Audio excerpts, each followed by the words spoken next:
কি বলবে এই রাস্তা নিয়ে, কি বলবে? এই এই রাস্তা আমরা ইট বিচ্ছিছি, এই রাস্তা খুব অসুবিধা হচ্ছে, এই রাস্তাটা করে দিন। কি যাতায়াত কি প্রবলেম হয়? হ্যাঁ হ্যাঁ এটা দিয়ে কি বাচ্চাদের হ্যাঁ মানে হ্যাঁ যাতায়াত স্কুলে হ্যাঁ। স্কুলে যায় এটা দিয়ে? সকল যায়। এটা দিয়ে হ্যাঁ খুবই প্রবলেম হয়। এই বর্ষাকাল তারও প্রবলেম হবে। হ্যাঁ। কতদিন ধরে এরকম 2 বছর 2 বছর 2 বছর 2 বছর। এখনো পর্যন্ত মানে ঢালাই হয়নি? না, আমি নিজে এটা ইট বিচ্ছিছি, তারা ঢালাই করে দেয়। ক্ষমতা ছিল তাদেরকে বলেছিলেন? হ্যাঁ বলেছিল সামনে ইলেকশনের পরে করে দেবো।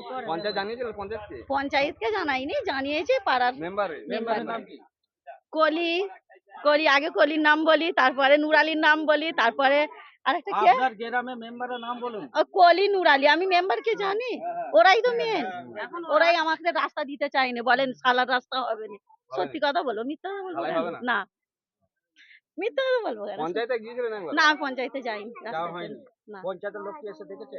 না না দেখেন? দেখেন। সব জায়গায় তো এখন রাস্তা হচ্ছে, বাড়ির ভেতরে রাস্তা হ্যাঁ হয়ে যাচ্ছে। এইটাই খালি করে, এটাই বাকি, এইটাই বাকি, এইটা সবই বাকি হয়ে না, যাবে। বিভিন্ন রাস্তা বাকি আছে। এইটাই করে দিলে সকলেরই উপকার। সকলের উপকার হয়। হ্যাঁ। ঠিক আছে, আপনার নাম?